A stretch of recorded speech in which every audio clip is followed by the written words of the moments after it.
पहाड़ों के बीच बसे छोटे से गांव रामगढ़ में हर तरफ सन्नाटा पसरा हुआ था।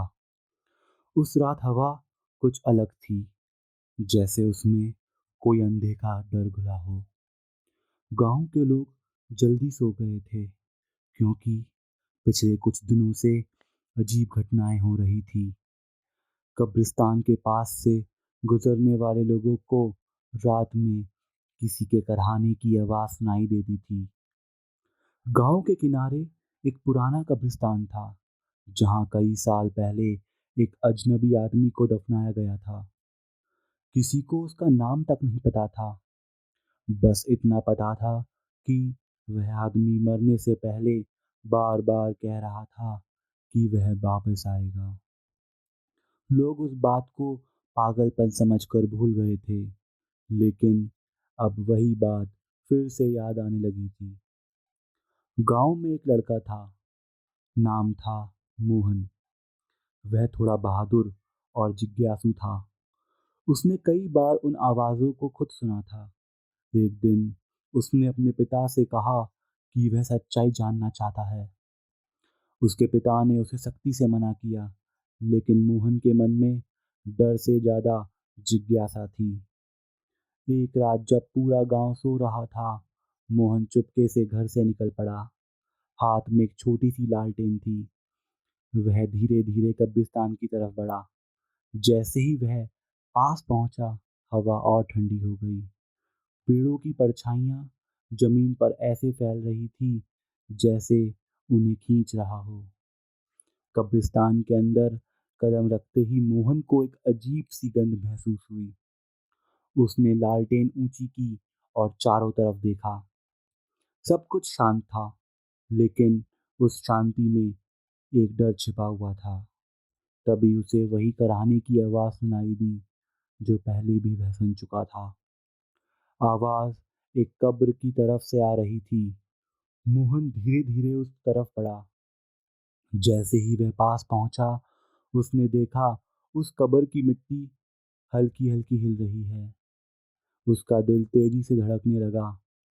वह वहीं खड़ा रह गया, जैसे उसके पैर जम गए हो। अचानक मिट्टी फटने लगी और अंदर से एक हाथ बाहर निकला। वह हाथ सड़ा हुआ था और उस पर मिट्टी चिपकी हुई थी। मोहन डर के मारे पीछे हटने चाहता था, लेकिन उसका शरीर मानो उसका साथ छोड़ चुका था। कुछ ही पलों में पूरा शरीर बाहर आ गया। वह एक मुर्दा जिसकी आंखें बंद थी, लेकिन उसका चेहरा डरावना था। फिर धीरे धीरे उसकी आंखें खुली। उनमें कोई इंसानी भावना नहीं थी, सिर्फ खालीपन था। वह मुर्दा धीरे धीरे उठकर खड़ा हुआ और सीधे मोहन की तरफ देखने लगा।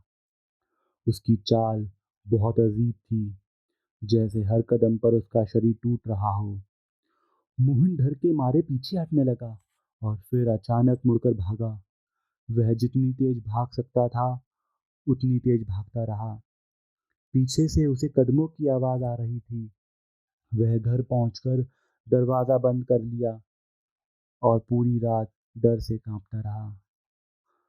अगली सुबह उसने गांव वालों को सब कुछ बताया।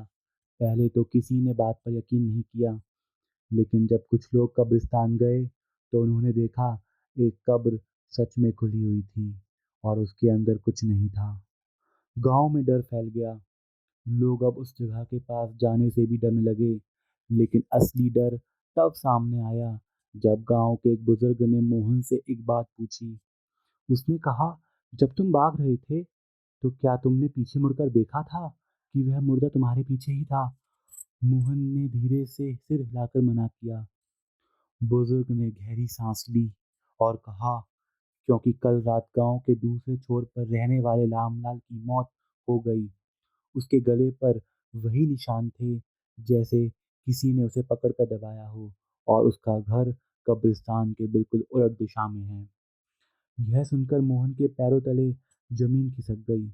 अगर मुर्दा उसके पीछे था, तो फिर रामलाल को किसने मारा? उसी रात मोहन अपने घर में अकेला बैठा था। उसके पिता बाहर गए हुए थे।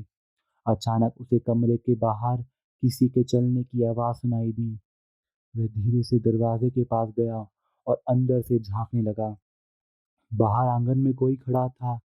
वह मुर्दा नहीं था, वह मोहन खुद था।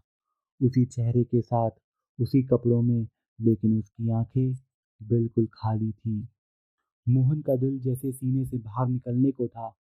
उसने अपने ही जैसे उस चेहरे को आंगन में खड़ा देखा, जो बिना पलक झपकाए उसे घूर रहा था। उसकी आंखें खाली थी, जैसे उसमें कोई आत्मा ही ना हो। दरवाजा धीरे धीरे चरमाते हुए खुला और मोहन पीछे हटता जा रहा था। अचानक वह दूसरा मोहन एक कदम आगे बढ़ा। उसके पैरों की चाल बिल्कुल अजीब थी, जैसे वह चल नहीं रहा हो, बल्कि किसी अदृश्य ताकत से खींचा जा रहा हो। मोहन ने डर के मारे दरवाजा जोर से बंद कर दिया और पीछे हटकर दीवार से लग गया। उसकी सांसें तेज हो गई, हाथ कांप रहे थे। कुछ पल तक बाहर से कोई आवाज नहीं आई। फिर अचानक दरवाजे पर धीरे धीरे दस्तक होने लगी। पहले हल्की, फिर तेज, और फिर इतनी जोर से कि पूरा दरवाजा हिलने लगा। मोहन ने अपने कान बंद कर लिए, लेकिन वह आवाज उसके दिमाग में गूंजती रही।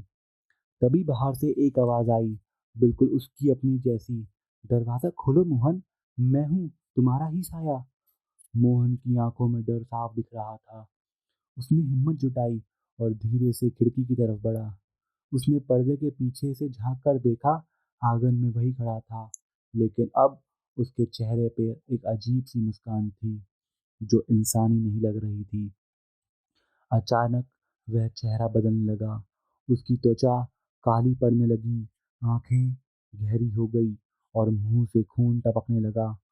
कुछ ही पलों में वह एक सड़े हुए मुर्दे में बदल गया, वही मुर्दा जो कब्र से निकला था। मोहन पीछे हटते हुए गिर पड़ा। तभी दरवाजा खुद ब खुद खुल गया। ठंडी हवा का झोंका अंदर आया और साथ में वह मुर्दा भी। उसने धीरे धीरे मोहन की तरफ कदम बढ़ाया। हर कदम के साथ जमीन पर खून के निशान बनते जा रहे थे। मोहन ने उठने की कोशिश की, लेकिन उसका शरीर जवाब दे चुका था। मुर्दा उसके बिल्कुल सामने आकर रुक गया और झुककर उसके चेहरे के पास आ गया। उसकी सांस सड़ी हुई थी और आवाज धीमी। तुमने मुझे जगाया है, अब तुम्हें मेरी जगह लेनी होगी। अगले ही पल सब कुछ अंधेरा हो गया। सुबह गांव वालों ने मोहन के घर का दरवाजा खुला पाया। अंदर मोहन की लाश पड़ी थी। उसकी आंखें पूरी तरह खुली हुई थी और चेहरे पर डर जमा हुआ था। उसके गले पर गहरे निशान थे, जैसे किसी ने उसे दबाकर मार दिया हो। लेकिन असली डर अभी बाकी था। कब्रिस्तान में जाकर लोगों ने देखा कि वह खुली हुई कब्र अब फिर से भरी हुई थी, जैसे किसी को वापस दफनाया गया हो। लेकिन इस बार कब्र पर जो नाम लिखा था, उसे देखकर सबके होश उड़ गए। उस पर लिखा था, मोहन। गांव में सन्नाटा छा गया। कोई कुछ समझ नहीं पा रहा था। अगर मोहन यहाँ दफन है, तो फिर कल रात उसके घर में क्या था? उसी रात कई लोगों ने कब्रिस्तान के पास एक नई आकृति को घूमते हुए देखा। उसकी चाल धीमी थी, शरीर झुका हुआ और आंखें खाली थी। और सबसे डरावनी बात यह थी, अब वह आवाज फिर से सुनाई देने लगी थी, धीमी, ठंडी और पहचान में आने वाली। दरवाजा खोलो, मैं वापस आ गया हूँ। अगर आपको भी यह कहानी पसंद आई है, तो कृपया मेरे चैनल को लाइक करें, सब्सक्राइब करें और कमेंट करके बताएं कि आपको ये कहानी कैसी लगी।